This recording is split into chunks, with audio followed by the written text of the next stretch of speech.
children. Philosophy is a prison. It disregards the uncustomary things about you.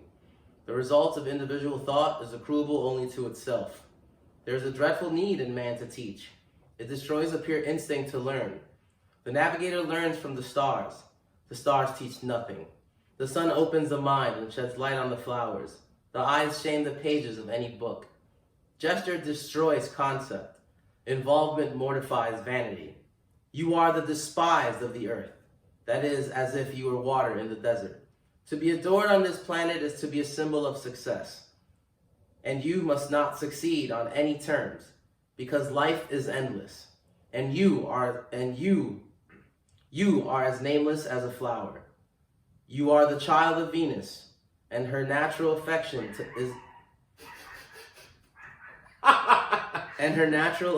is lust. She will touch your belly with her tongue, but you must not suffer in it. And you are a cannon fodder in its defense. What the fuck was that?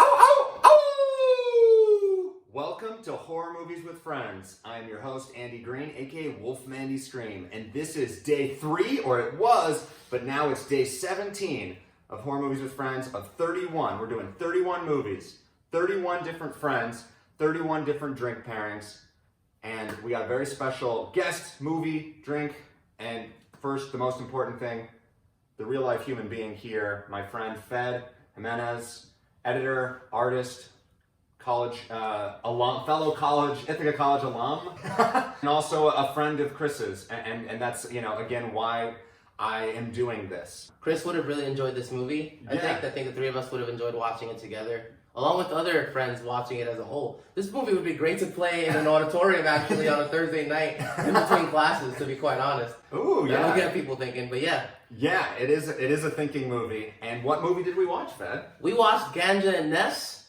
Ganja and Hess. Ganja and Hess, directed by Bill Gunn.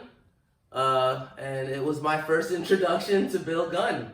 What an introduction it is. 1973. It's available to stream on Showtime and also on Canopy. If you have that, that's a library app, so that's free. Showtime, you know, borrow your parents' login or get a free trial. But yeah, that's if you. And then now, spoilers abound. We're about to talk about this movie, but before we do, Fed, you know, I know Ganja says that there's nothing more important than money, but I beg to differ. She refused Archie's request for coffee. Would you like some coffee in this moment? I would love some coffee. All right. Thank you so much, Andy. Of course. Thank you. You're so polite. This is how Bill Gunn lures you in. Oh, no. Yeah. Ooh. Look. Okay, so this is Greater Goods Roasting Company out of... Ooh, I might have poured too much in that one, but here, we'll give you that one. No such thing. Yeah, no such thing. And this is out of Austin, Texas. It is a woman-owned business.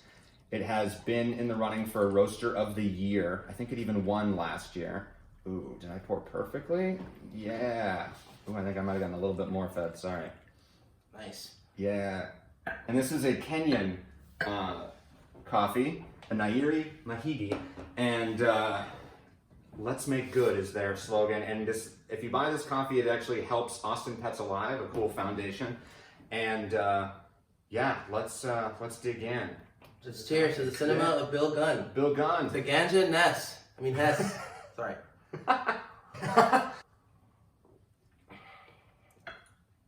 Ooh. It's really good. Yeah, it is.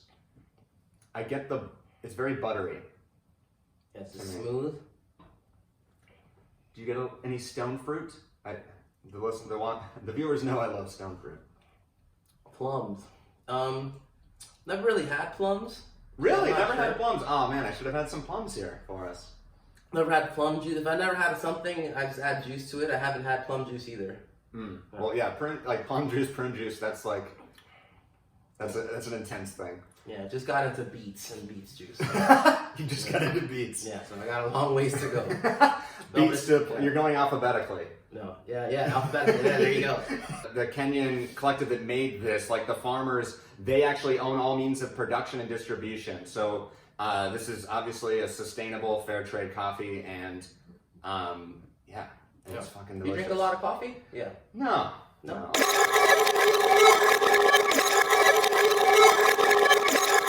This is new. This is new, Fed. Got it. Awesome. I only drink coffee when talking about Ganja and Hess. Yeah, I drink a lot more coffee when talking about Ganja and Hess. Yeah, you need to be... There's a lot going on here. What the hell is this movie about? This movie, you just get thrown into the deep end.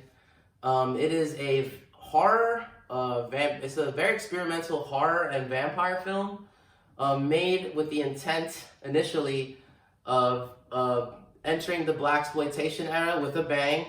It was made as an attempt to be in heavy response to Blackula, in a world where the Shaqs and the Charles Bronsons and James Bonds were a genre, and the blaxploitation genre was just kicking and screaming, sometimes whispering, and sometimes just entering through a door that the era didn't even have. And Bill Gunn directed a film that entered through that door. Oh yeah, the back door, like through the freezer.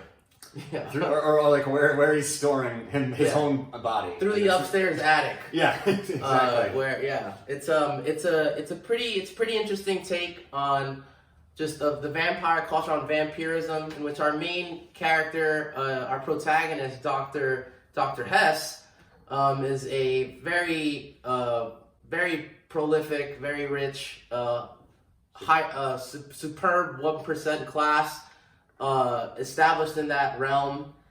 He's an anthropologist, right? An anthropologist studying ancient tribe, an ancient tribe who ritualized in blood, in consumption of blood.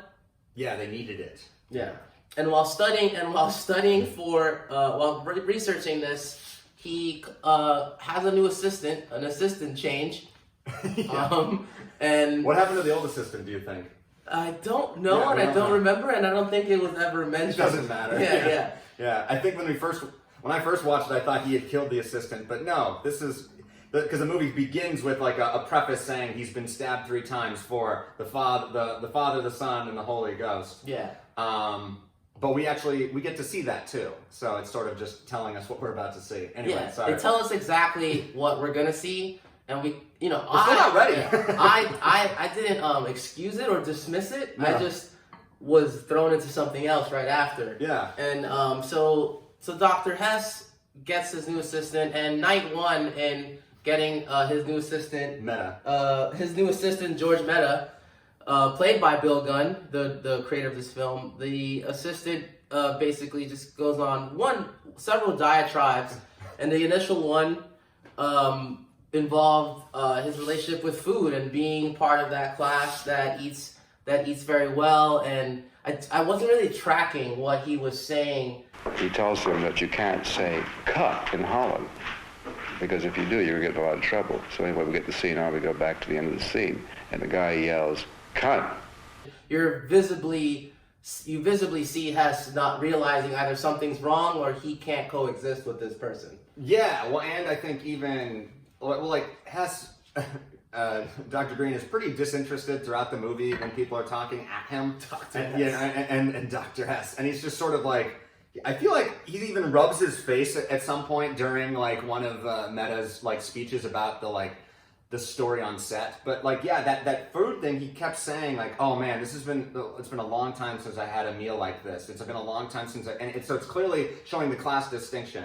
Like Meta has not eaten this well in forever. And I mean, the first time we see Meta, it's just him, reflection in the mirror with a gun at his face. So we know something's off with this guy to begin with. And yeah, I think Hess is sort of not paying attention, but Meta is very nice to Archie, the servant, who's serving the food, and he's just so, I think, like bewitched by this. And having had a boss where we would go out to eat every day for work, that it wasn't this lavish, and we didn't have a servant, but it did have that sort of vibe of like, wait, how can we do this every day? This is your life?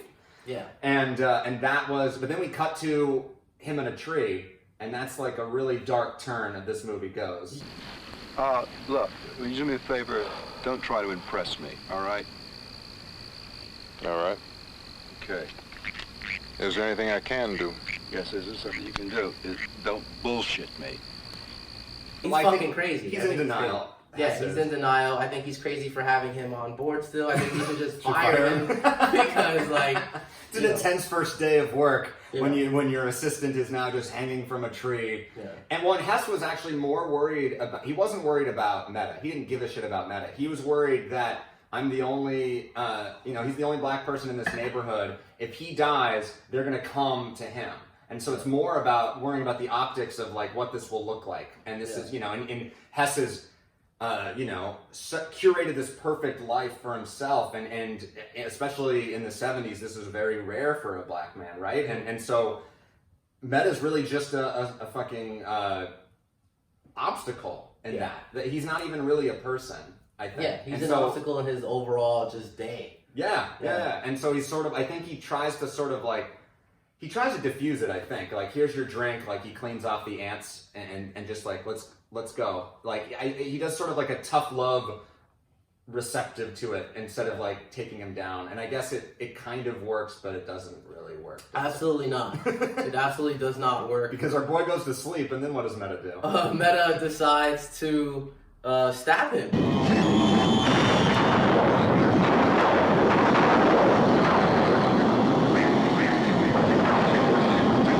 He goes after him and stabs him, succeeds finally. Hess is a strong man. And I was like, he's going to overcome this crazy bastard. But he doesn't. He gets stabbed. You can't overcome crazy. Yeah, you can't overcome crazy. And he stabs him and goes on into the next stage of his night and writes and says a poem and writes a poem. Meta does. Meta does. Writes a poem. We're assuming that Hess is dead.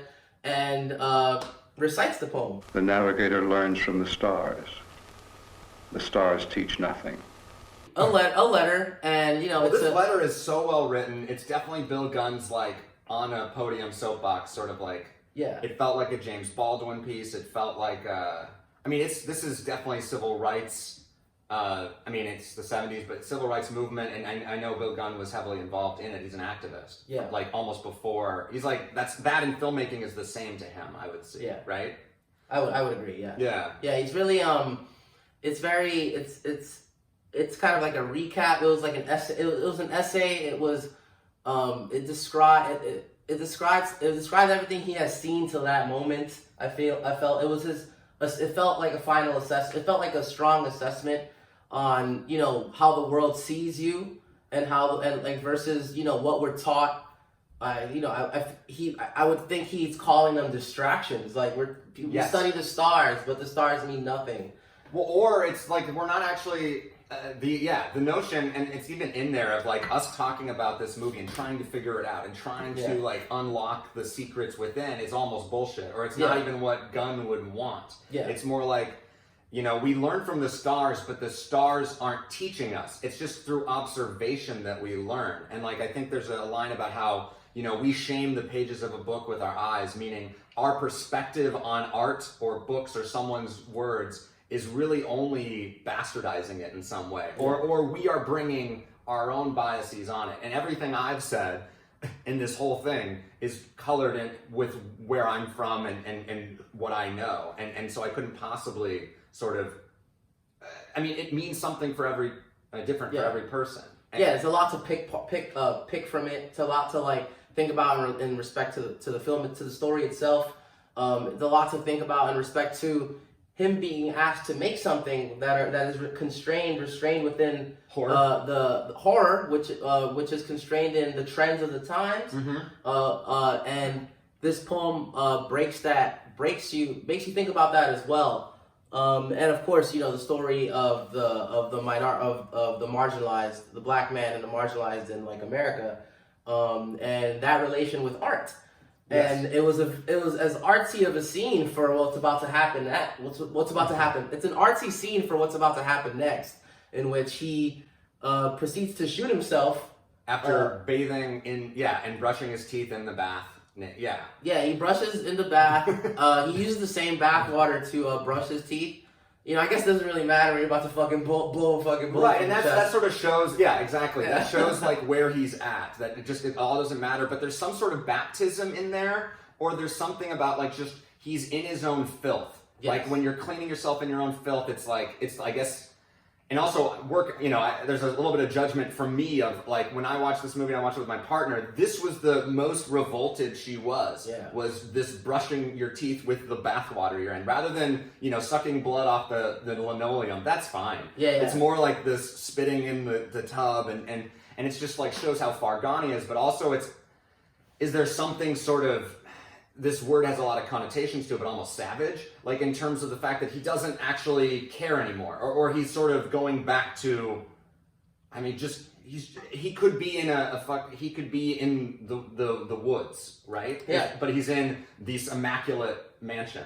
Yeah. To a degree, he's freed. Yes. He's freed. And he sees a truth that's hard to accept. Like my mind goes there as well. Like it's a transforming moment, because at the same time our protagonist transforms. Yes, while that happens. True. So it's a rite of passage. One character leaves. So it's a crazy story within this genre film. Yes. So like that, you won't forget it, but you're moving on to it, and you're moving on with it.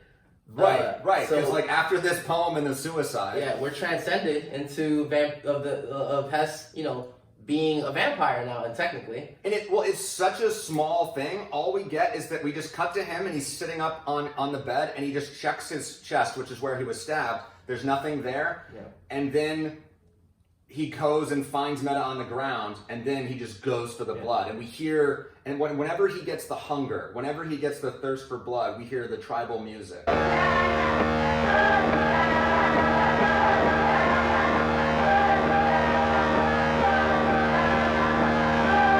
Hear the Murthian, and we see them often. We see the tribe calling to him, and it's sort of, and that's what I guess, like you said before, they ritualize the bloodlust, but there's obviously more going on in terms of a metaphor of what this means for him, because he is literally feeding on the blood of sort of the lower class, and it's also everyone that, am I wrong, but everyone that he eats is a person of color?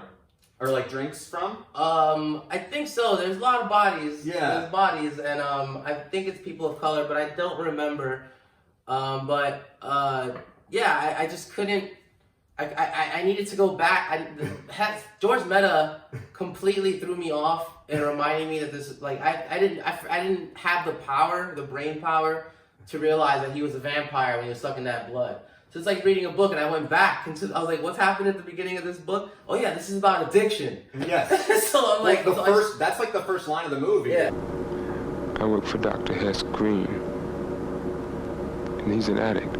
Yeah. Right? Like Luther Williams, the his Reverend. his driver. He's also the driver. He drives the plot literally, and I find it very interesting that this man of God is also the one in the car that drives him around. But also, there's something about that he has to have two jobs. Yeah. He's a man of God, but he also is driving around the rich guy. Yeah. Just to maintain. He says, to feed his family, and it's bookended with church. The story is bookended with church, and in between is Interview with the Vampire. So that's pretty cool. Well, it's also, so much religious iconography throughout this movie. There's so many different crosses and different and sermons being given. And I find it interesting that Luther says before he's ever been turned that he's addicted to blood. And sure, that voiceover could maybe exist outside of the story or the timeline, maybe. Like it could just be sort of after. But to me, it felt like, no, he was addicted to blood from the very beginning because he's addicted to figuring out this culture, or also there's the idea that there's blood money in the fact that he is a part of the upper class. There's this guilt of being rich while everyone else is not. I have no idea, but I do find it interesting that he said that before he was ever a vampire. He's addicted to blood. He's an addict. He's the victim even. That it said, when we see Duane Jones, the actor who plays Hess, and Duane Jones from Night of the Living Dead, an incredible film if you haven't seen it, it just says, the victim right over Duane Jones the first time we see him in the car. So it's very clearly saying he's the victim. Yeah, the chapters they played into, they preface everything happening with definitely takes you on a specific journey within Hess, and you realize, he is the high upper echelon. He has the church in his life. It's very important to the story because he goes back to it eventually, but Yeah, like he's definitely, you know, it's about addiction, and he is now a vampire. He's a. Well, we see him feed. We see him feed and get attacked by a pimp. You know, it's sort of like he's now going into bars and finding women to eat. Yes. And stuff like that. But really what then shifts the movie again is when he gets a call from the other part of the title. It's called Ganja and Hess. We get Ganja calling, who is the wife of Meta. And we learn very quickly that, like, they have a shitty relationship, but she's just forcing her way into the movie and into Hess's life. Yeah. And I think he kind of likes it. I think, like, he needs it. Yeah. Yeah, she's like, where the fuck is my husband? And, you know, she's that quickly forget that because she falls in love with Hess. Very immediately. And why do you think that is? Why do you think that they fall in love immediately? I mean... And love, I'm going to put in quotes, because I don't know if it's... Well, I don't know. I mean, there's a certain part of George Meta that she definitely, or a large part that she has seen and or experienced. So we saw him at the home stretch. So, the mental she was probably, like, dating already or looking for other people she or was something. Ready to move on. Yeah, it's ready to move on for sure. For all I know, I have no idea. But I think it's the stature that Hess has. I think it's the second she arrives and she's just like, bring me to the doctor, and then he's like, I'm the doctor, and then she smiles, and that's the moment. The fact that this man owns this house and is rich. I think that's all she's looking for in that moment, because she says when they're having breakfast that all she cares about is money. Yeah. And what does Green have? I mean, his name is Green. Yeah. Money. Yeah, like it's not that complicated sometimes. This movie is very complicated, but sometimes it's just right there. Yeah, remember that, I just realized he had a son. I completely forgot about the son. There was a son. That's another thing that happens. Yeah. Like, he's like sort of a boarding school kid learning French. Yeah. And they just have like a party with a bunch of... That's the only scene with white people in it, really. Like, it's a bunch of just like socialites talking about bullshit.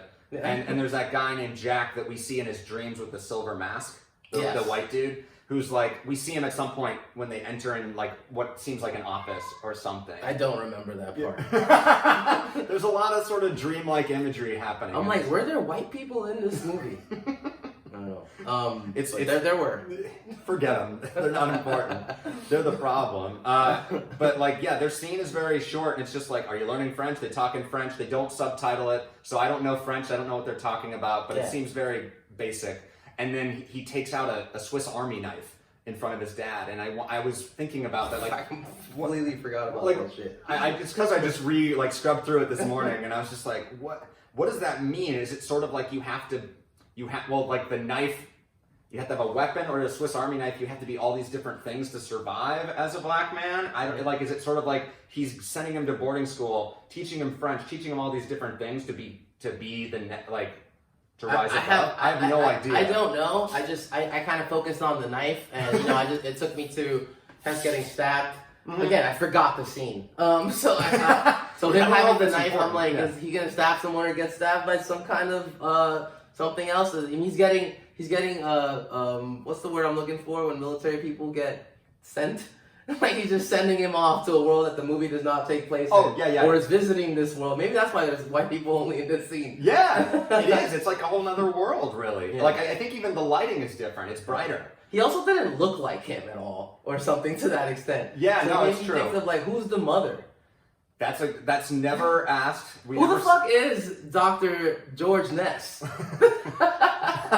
like that's a big part of it as well for me. Like, who is this guy? And we get to explore him fully when he meets Ganja. And when because he falls in love with her. I'm like, all right, he's not eating her. Yeah, he's very tempted. Yeah. You can hear the tribal music. They make love pretty quickly, like the first night, I think. Or like they're about to, and then the music is coming, and he just runs away, and he goes upstairs and drinks the blood that he got from like the hospital. Yeah. But then she goes up, follows him, and then they have sex. Because it's like, and that to me seemed like an acceptance of like, oh, she knows something's weird with this dude. Yeah. And then she finds really quickly when she finds Meta's body in the cellar. Yeah, there was a couple hints leading up to that. Saw it full blast. And it takes us to the second part two. This kind of soul searching Yes. Rite of passage monologue. Oh, yes. In which she has fully, like, she's like, I'm down for this crazy shit. Right?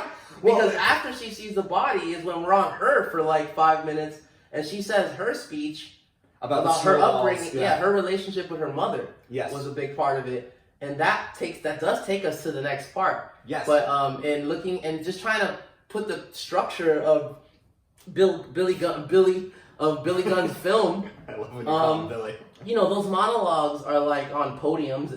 I feel, and rightfully so. And there's like a rite of passage here that is happening, and I should be accepting it according to George Mehta. I can't admit that to people because I want to get to where Hess is in this world. Rather than like George Mehta, it was just like her speech, her relationship with her mother unveiled something. I feel like it wasn't a conversation she had with George maybe in their marriage. She has it with Hess. She's telling Hess everything because she's down for this vampiric shit. Yeah. Well, I in a certain way, that's what I think. Yeah, it seems like the moment where Hess is like, "Oh, this person's different, and maybe she accepts me," because she doesn't know that he's a vampire at that point. She knows something's up, but she knows that he killed her husband. Yeah. And she freaks out, but then she's like, basically that her mom called her a disease when she was like 12 years old, a slut, and all these different things. She didn't believe her, and she basically then lived her life being like, "Okay, mom, I am a disease. And fuck you." And like, and that generational trauma of the mom having, there's so many reasons why she was putting that onto her daughter. And then Ganja was only complimented for her looks, and now she hates her looks. And all these different things shows the complexity of Ganja, I think, but also that, she is not quite catmate. Feeding time, there's a need, a thirst for chicken. I don't know. We can cut. You have a cat? No. Oh. I'm allergic to cats. Oh, really? Yeah. Oh, shit. That's cool. It's hypoallergenic. He's hypoallergenic. So she's down for the vamp life. She's, unplugged from her matrix, and now they're going through it together, and seems pretty happy. Until they get married. Yeah, they get married. They do get married. And they drag away Meta's body into the fields. Yeah. Which I was going to ask you about the fields. What is that? It's very interesting to me, the contrast between, his manner. Like, he has like a Bruce Wayne manner, basically. And then the field is where they always bring the bodies. And the fields look very, like, I wouldn't be surprised if it was shot where the tribes people were. The exact same field. Yeah. In a way. And I think that's not an accident, where it just sort of feels like this is the ancestral burial ground or something. Yeah, whether there was the exact area or not, the fields themselves, Field of Dreams, Field of Freedom, I don't know, something to that. They're running out there. It's wild, it's sporadic. We do see it later on at the end. And we, the fields are where they take a George Mehta. And these fields are, it's where Hess uncovers something about, I guess I am getting to, Mehta was dead, but, we see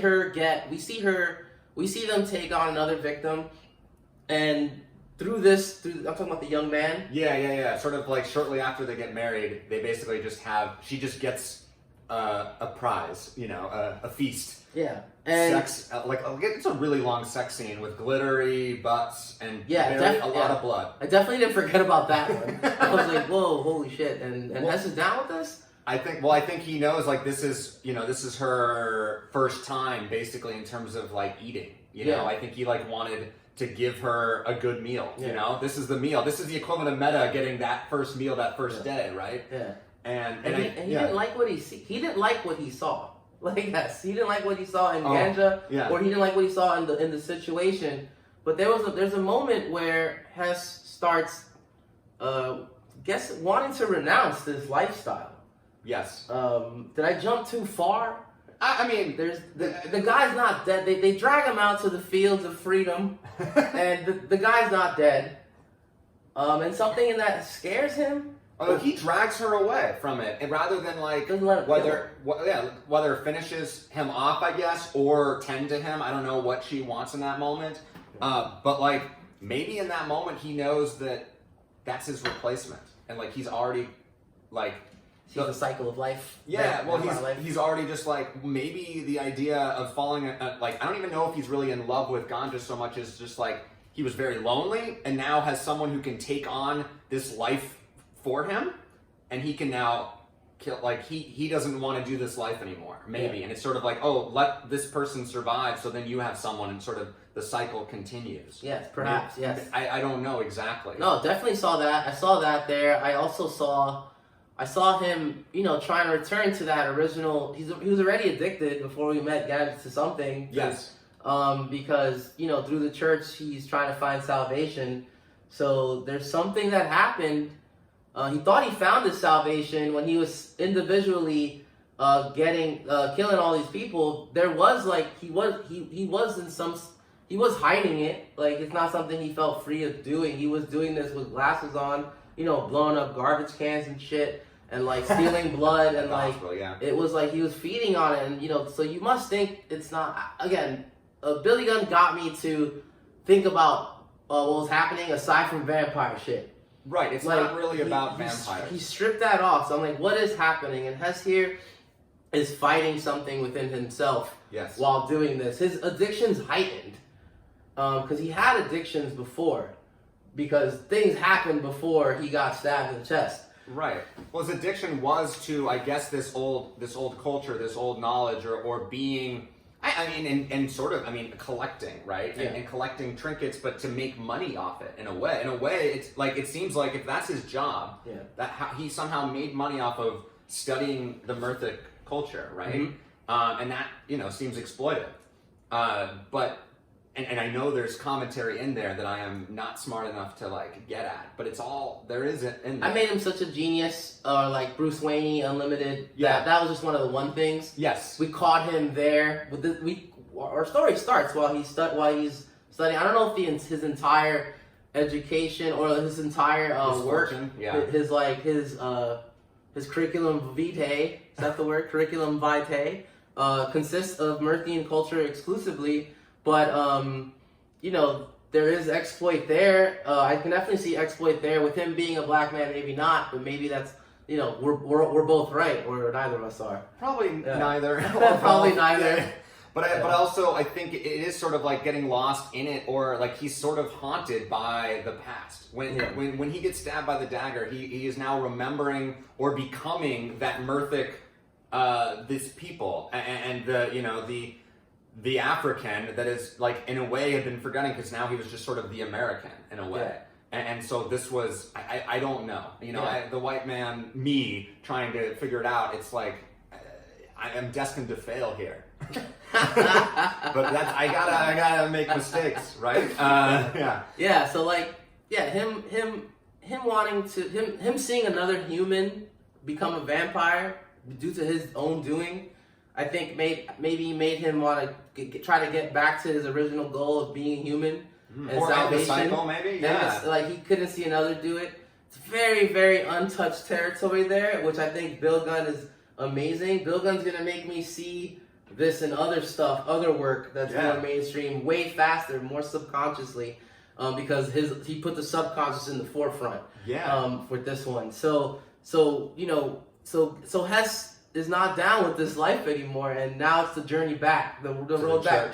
Him fighting himself. He's also the antagonist of this. Antagonist That's because he has to end himself to end the story, I think. But you know, and to end himself, he goes back to church, right? He goes back to church because there's a conversation I think with Ganja where she says, like, if he's talking about religion and the cross and stuff, and she says, like, if you put the crucifix on your heart, like, it will destroy you. Yeah. Something like that. And I mean, the literal thing, that's a vampire lore, right? Like, if you get, you know, touched by the crucifix, it hurts you, or if you get, you know, a cross, a stake, you die. But this was about, like, if you find God, or if you take religion into your heart, you're destroyed.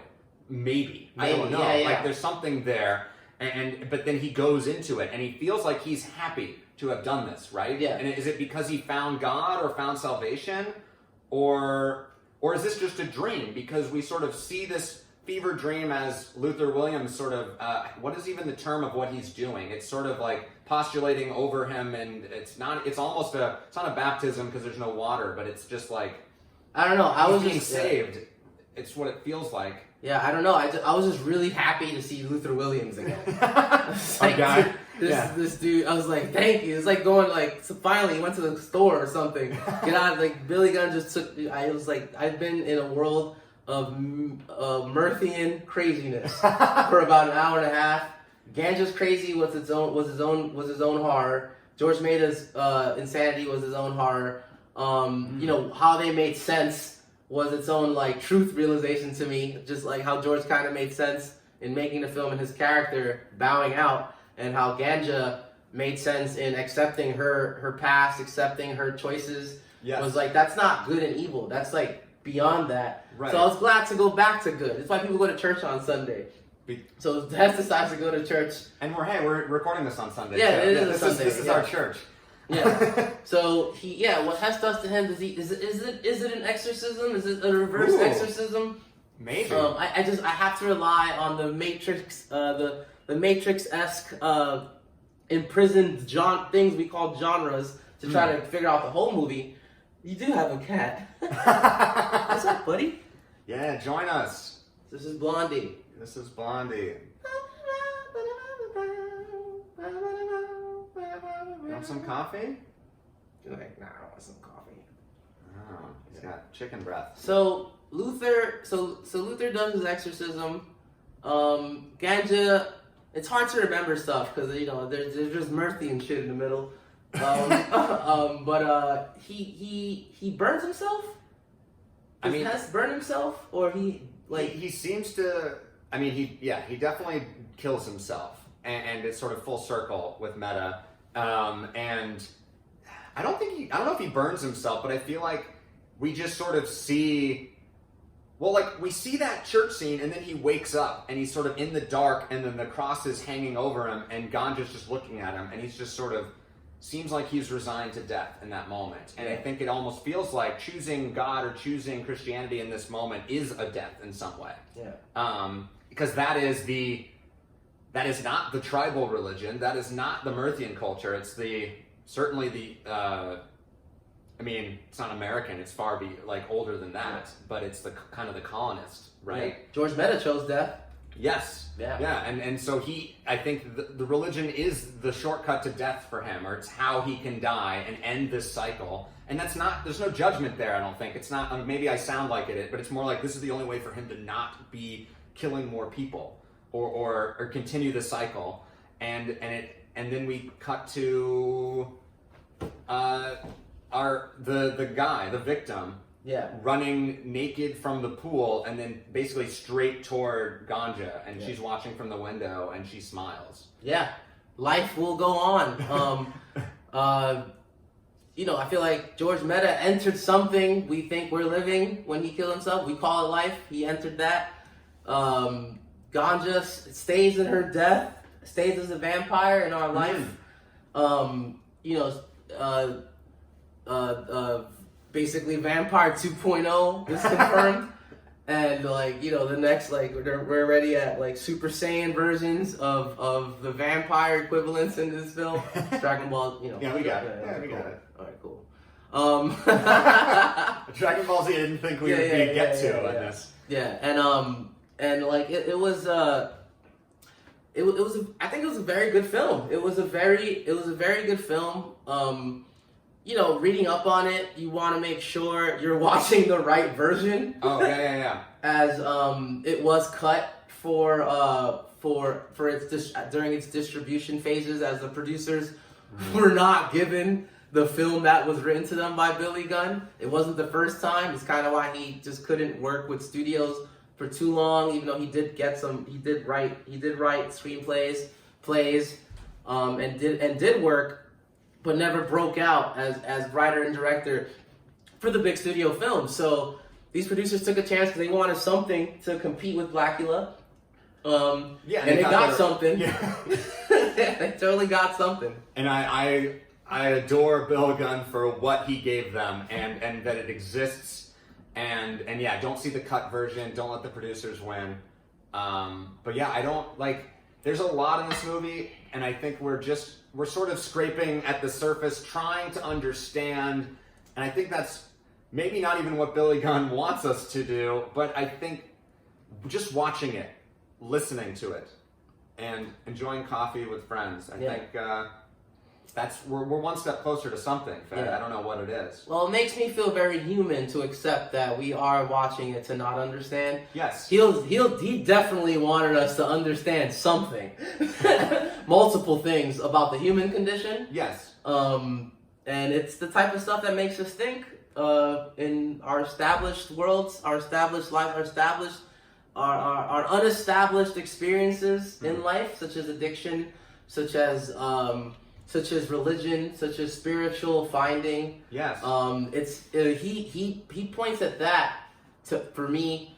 Would have loved to experience this, watching this at like a different point in my life, like at like 15, watching this. Maybe not. Maybe 15 would have. I think it would have just gone. Well, maybe not. I don't know. Maybe it would have informed the years to come in some way. I don't know. It was restored by the Museum of Modern Art. So thank you guys for for creating or finding the copy. But yeah, it definitely makes you want to scratch your head, and most importantly, drink some coffee too.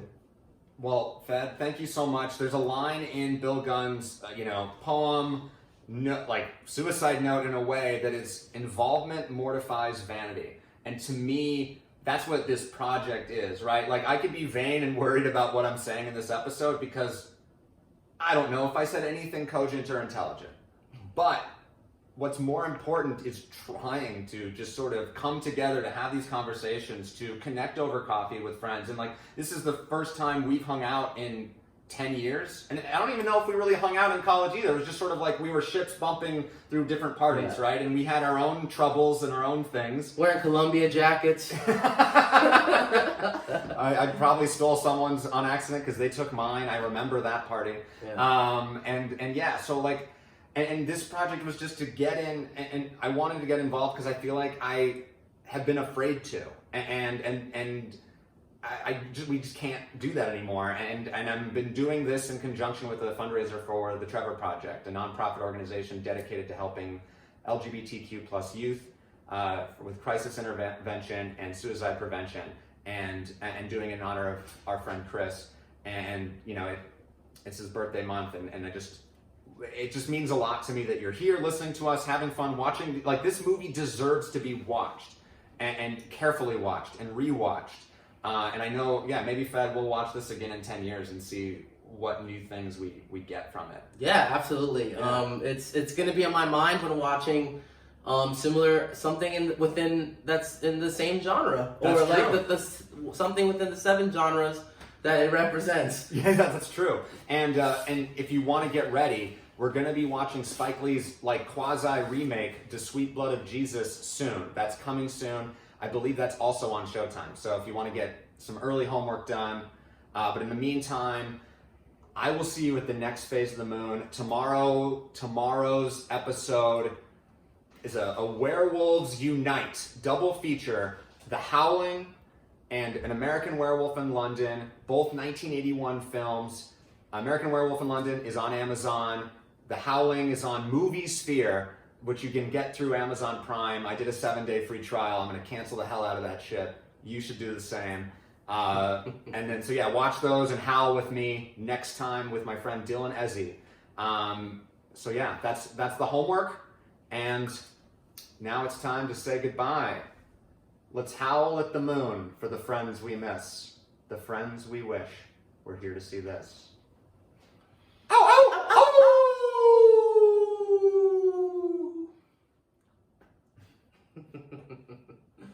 Shit. Hell yeah. Bill Gunn lives. He might be one of the. I don't know if I'm gonna charge him rent, but he lives in my head rent free so far. And like, if I charge him rent, he'll be like, "You're proving my point. You're charging me rent after all these other thoughts that live in your head rent free. Charge them rent. That's true. Think about me. Think about yes. Yeah. Think about what I'm trying to tell you. I'm like, you got it, Bill. Yeah. Well, that's all that matters. Yeah. Whether we make any conclusions or not, thinking about this movie is what's important. Absolutely. Yeah. And just having it live on. And that's what fucking art is. That's why we do it. So there is no death with art. Yeah. There's only life.